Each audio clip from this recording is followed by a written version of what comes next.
So much for the GoPro stand.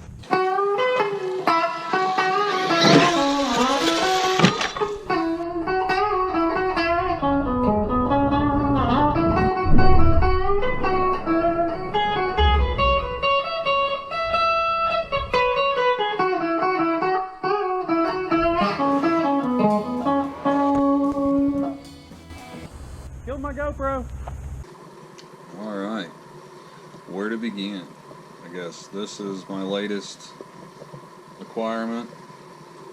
It is an Arrma Infraction. Yes, you heard me right. Arrma, not a Traxxas. You know, Traxxas is good and all, but I'm learning, I guess, obviously diversity, which is one thing. But Traxxas makes a lot of off-road stuff. They don't make a lot of on-road stuff, in my opinion. The XO1 was pretty cool. I never got it, but I don't know. I just think I like this thing better because it's a truck, obviously. But you can see under the hood. As I throw that down, some of the stuff I put on. I did put some inner fenders on. This part here from Scorched RC. They're in the UK. Running 6S on it. I did have two different pinion gears, they call it. This is the one that comes on at stock standard. This one's good for 60, 65.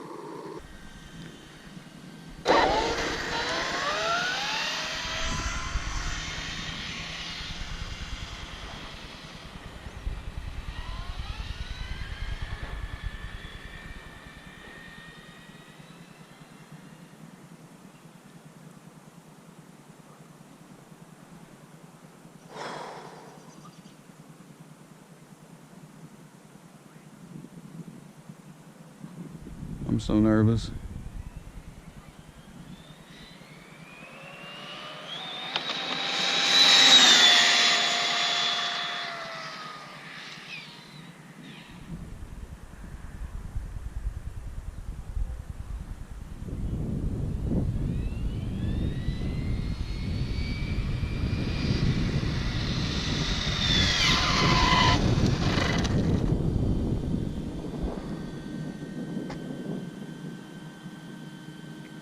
Stop. Come on.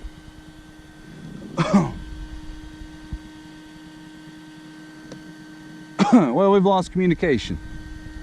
Oh, there we go. We're back. Stop. Read. 60.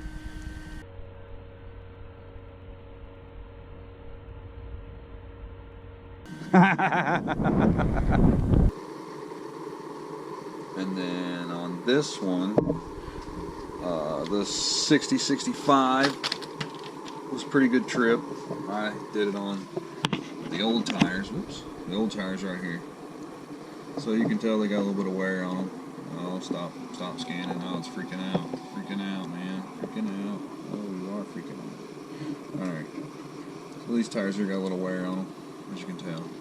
There's my GPS right there to verify my speed. It fits in this snug little location where I can just pop that down in there. I'm not going to do it right now. And then it rides. And it actually holds up. This is 3D printed by myself, obviously. I already blew the stock fan out. Basically a rock had gotten in it because I didn't have any of these fenders. And blew one of the blades out. So as soon as I did that, I went ahead and ordered some new fans. I went ahead and socked that fan on, and that's a pretty loud fan. This is where I got it, off of Amazon actually, but this is what they sent me. There's the numbers if you want them. It's kind of funny they put the sticker over top of the number where my thumb is. I don't know if they don't want you to see where they're getting them or what, but oh well. It's the same exact fan. See, it's got the R on it there. So when you look it up by either one of those part numbers, it comes up with this fan. This is aluminum, and it really moves some air. I tell you what, it's pretty powerful. I might end up replacing the stock ESC fan, but I like the stock cap pack here that it has already. It does have capacitors on the ESC. Turn it around. She's heavy. You can see in there, you gotta look real close. There's capacitors in there, and then they have these additional capacitors, which is called a cap pack or a ripple pack. This is to help sustain it for when you do those hard pulls and going real far, real fast for a long time. I bought this truck off of a guy, and he was a great dude. I'm glad he sold it to me and held it for me. He was concerned that if he sold it to some younger person, they wouldn't know exactly how to handle this truck.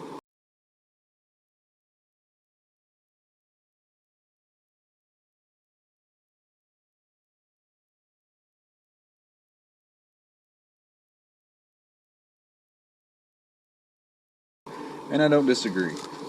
There are RCs out there for everyone. You don't have to get the fastest or the one that everyone else has. You can get something more your speed until you learn and grow. That's the whole point of RCs, is to learn and grow and get others. Get yourself involved, pass the other one on down to someone else, or hold on to it and acquire a bunch, kind of like I have. But that's neither here nor there. There's is the parking brake, or not parking brake, what the heck? This is the emergency brake that works in the diff right here, and when you turn, you can probably see that in there moving. Oops. Squeezes that and locks up the back. It's pretty cool. You don't want to do it under power to break something. Probably my only complaint was the guy that I bought the truck from. Not his fault either. He was a good dude, like I said. He told me he only ran it a couple times, 3-4 times probably, and it showed. If you look at the underneath, all these scratches, this is all from me, not from the dude. The dude I got it from was cool. It was no scratches on it or anything, but I put these guards on there as well to try and keep some of the rocks out, and it helps a little bit. They make some guards for the back here and these gaps that I'll probably end up getting. These are new tires, obviously. I may be going out of order of stuff, but you know, I like to jump around. Okay, so back to what I was saying. The only problem I had with it was the stock servo took a dump on me, and that could have been because of me. You'll see here in a minute there's a crash at a said mile an hour.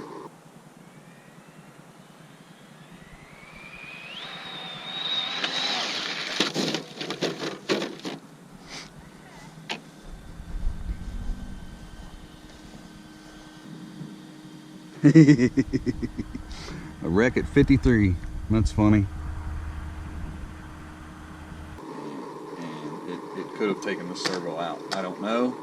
But when this servo did go out, I had to recalibrate the ESC all over again, and it was giving me fits. Like, I could not get it. I will say one thing, to me, Spectrum's calibration and setting up is quite complicated. Using Castle and using Traxxas, their stuff is a little bit easier and more user-friendly, in my opinion. Some people do still have trouble, and maybe that's just me with the Spectrum. I might be having trouble with how to understand how it works. But anyway, back to what I was getting at. The servo went out and was bad, causing me to not be able to recalibrate anything. It kept goofing up. The way that I found it was, I opened up the receiver box, unplugged everything, including the servos, only had the ESC and the receiver hooked up, and a battery, and then I calibrated it, and I got it to calibrate. And then after that, I found out that's how my servo was bad. So I bought a servo tester right here. This thing's pretty trick too. So you just hook it up, and you can test your servo. You'll twist it, and so on and so forth. We'll talk about that later too. I'll show you on it. But I have this servo here that went out and didn't do any good and kept messing up. So I ended up, of course, putting a Traxxas servo in there. It's the 2075X. So I put that new servo on it, and it works pretty good. I'm probably going to upgrade to a different servo eventually and get the Traxxas one out of there. I don't think I'll do Spectrum. You know, I'll probably do something else. I'm not sure what yet. Push it down on that. It's supposed to push down on that. I don't think that says push down on that. There's a rock in there. That's why. Look at that rock. There's another rock. Them rocks are terrible. Of course, the hotter the tires get, the stickier they get, and you know, they pick up rocks. So, but you can see here in the drive shaft, this little drive shaft right here, at high speeds it flops back and forth like it's really bad. That's why the bearing's here, and you can see it's been wearing on it. The bearing isn't even touching it. But when it gets to really flopping, it messes it up. So I have some Perfect Pass 2.0 drive shafts that are carbon fiber / titanium. I can't wait to try these out. I bought these off eBay or off Amazon from I think his name's Raz. He has an eBay or YouTube channel. I'll link it to it. It's pretty cool. They weren't cheap. I will say that. They are fairly expensive. So, you know, it's an investment. Let's just say that. I want to go faster, as you know, Ricky Bobby says. I want to go fast. So to go fast, you need some stronger parts. Like I said, these are carbon fiber / titanium. You'll have a video of me installing those. I've been holding off on it. I have a lot of stuff that I need to do, and I've been putting off on a lot of videos. So I need to just buckle down, as people would say, and do it. Probably going to see a lot of videos roll out here in a little bit of just either this one or another one or just some other stuff, because I kind of have a backlog of videos I need to put together. So this next video you're going to see, though, all about this truck, is when I got my high-speed gear in. So this was the low-speed pinion gear. This is a 15-tooth pinion gear. And then I put the high-speed pinion gear in, which is, get it around here, you can see the difference. You can see there's a considerable difference between the pinions. This one's quite small and dinky, and this one here is quite large. So, put the high-speed pinion gear in, and that's where things get fun. You know, that's when you really want to start trying to figure out what you're doing. You know, how fast do you want to go? So, with this next speed run or two that you're going to see here, I got up quite faster. You know, stock, what they said in the book, every bit of it, what this thing will do. It's, I think, 65 with the stock pinion gear, and then it's like 85 with the next one. And you know, we rocked it out. I verified it. 85, a couple of pulls. I think I even did once or twice in the wind. See I guess the rear of it here, the shocks. You can see how low it actually is on the ground.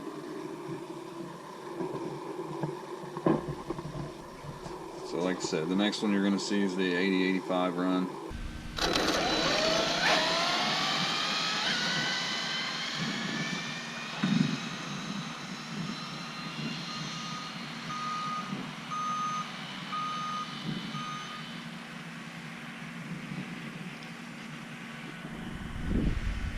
Come on, baby, let's see 85. Come on, you can do it.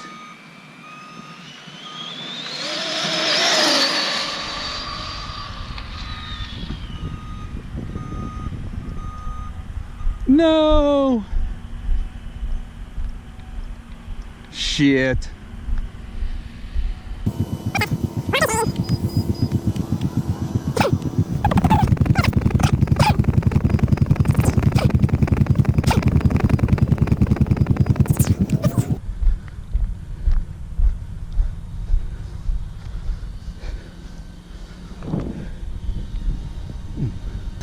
Stop.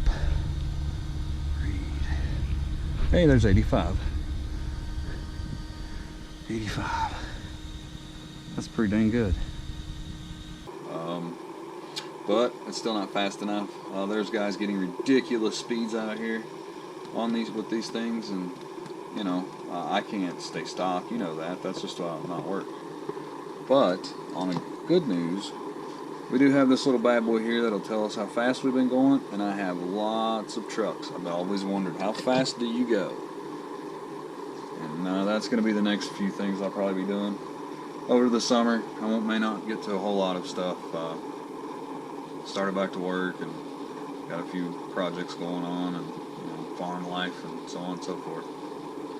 And when I say farm life, I use that term loosely. There's no animals there. It's just got to go and cut the grass and do some other stuff. It does look like, though, back here, looks like we got a severe leak of somewhere, something. 'Cause that's dirt, gobbledygook. Alright, well, anyway, I'll leave you that tidbit. Watch the videos, check it out, subscribe if you want. Like, dislike, I don't care. I'm just here for my own amusement, sometimes yours if you like it. Enjoy.